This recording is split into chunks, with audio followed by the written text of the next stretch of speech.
Praise the Lord. आज हम एक और वचन की तरफ, एक और विषय की तरफ अपने ध्यान को लेकर जाएंगे।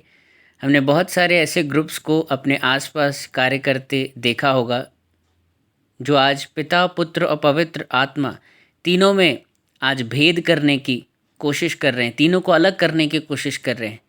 कुछ कहते हैं कि पिता को ही मानना है, पुत्र को महिमा नहीं देनी है। कुछ लोग कहते हैं सिर्फ पुत्र को महिमा देनी है, पिता को नहीं मानना है। कुछ लोग सिर्फ पवित्र आत्मा को ही महिमा देने की बात करते हैं। ये लोग आज आपके उद्धार को आपसे चुरा सकते हैं। आप ऐसे लोगों से सावधान रहें। हम ऐसे ग्रुप्स के नामों को जानते हैं, जैसे यहोवा विटनेस, जो सिर्फ कहते हैं हमें यहोवा को ही मानना है। ओनली जीसस, जो सिर्फ यीशु को महिमा देने की बात करते हैं। कुछ पवित्र आत्मा को ही सिर्फ महिमा देने की बात करते हैं। ऐसे लोगों से आप नमस्कार भी ना करें, ना ही ऐसे लोगों को अपने घर के अंदर आने दें। ये आपके उद्धार का नाश कर सकते हैं, आपके उद्धार को आपसे चुरा सकते हैं। ऐसा मैं क्यों कह रहा हूँ? क्योंकि परमेश्वर का वचन कहता है कि पिता, पुत्र और पवित्र आत्मा तीनों एक ही हैं, आप उन्हें अलग नहीं कर सकते हैं।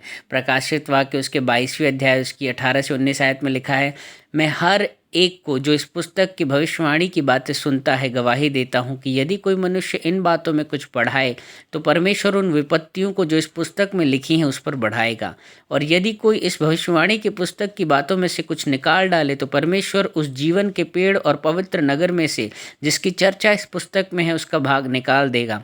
तो बाइबल जैसी लिखी है एज इट इज़ आपको वैसी ही पढ़नी, ना ही इसमें कुछ बढ़ाना है, ना ही इसमें कुछ घटाना है, नहीं तो गंभीर दंड परमेश्वर आपको दे सकते हैं। हम पढ़ेंगे कि कैसे पिता और पुत्र और पवित्र आत्मा तीनों एक हैं। इसके लिए हम पढ़ेंगे मत्ती की किताब उसका 28वां अध्याय उसकी 19वीं आयत। यहाँ पर इस प्रकार से लिखा है, इसीलिए तुम जाकर सब जातियों के लोगों को चेला बनाओ और उन्हें पिता, पुत्र और पवित्र आत्मा के नाम से बपतिस्मा दो। यहाँ तीनों के नाम से बपतिस्मा देने की बात करी गई है। ठीक है, आप इनको सेपरेट नहीं कर सकते हैं। वहीं यूहन्ना 10 उसके 30 में लिखा है, यीशु मसीह कहते हैं मैं और पिता एक हैं। जी हाँ, उसके साथ ही पहला यूहन्ना उसके 2 अध्याय उसकी 23वीं आयत में लिखा है, जो कोई पुत्र का इनकार करता है उसके पास पिता भी नहीं, जो पुत्र को मान लेता है उसके पास पिता भी है। वही यूहन्ना उसके 5वें अध्याय उसकी 23वीं आयत में लिखा है, इसीलिए कि सब लोग जैसे पिता का आदर करते हैं वैसे ही पुत्र का भी आदर करें। जो पुत्र का आदर नहीं करता वह पिता का जिसने उसे भेजा है आदर नहीं करता। ठीक है, तो आप यदि पिता का आदर करते हैं तो आपको पुत्र का भी आदर करना है, क्योंकि आप पुत्र का आदर नहीं करते हैं तो आप पिता का आदर नहीं करते। यदि पुत्र आपके पास नहीं है तो पिता भी आपके पास नहीं है। वहीं यूहन्ना उसके 14वें अध्याय उसकी 9वीं आयत में लिखा है, यीशु ने उससे कहा, हे फिलिप्पुस, मैं इतने दिन से तुम्हारे साथ हूँ और तो क्या मुझे नहीं जानता? जिसने मुझे देखा है उसने पिता को देखा है। तू क्यों कहता है कि हमें पिता को दिखा? ठीक है, यदि आप पुत्र को महिमा देते हैं आप पिता को महिमा देते हैं, वो दोनों एक ही हैं। भजन संहिता उसके 2 अध्याय उसकी 12वीं आयत में इस प्रकार से लिखा है, पुत्र को चूमो, ऐसा ना हो कि वह क्रोध करे और तुम मार्ग ही में नाश हो जाओ, क्योंकि क्षण भर में उसका क्रोध भड़कने को है। धन्य वे हैं जिनका भरोसा उस पर है। आज बहुत सारे लोग यदि ऐसे कामों में लगे हैं जो पुत्र की महिमा को कहीं ना कहीं कलंकित कर रहे हैं, पुत्र को चूम नहीं रहे हैं, तो परमेश्वर पिता कह रहे हैं उन लोगों को कि पुत्र को चूमो, पुत्र का आदर करो, उसकी महिमा करो। ऐसा ना हो कि मेरा क्रोध तुम पर भड़क उठे और तुम मार्ग ही में नाश हो जाओ।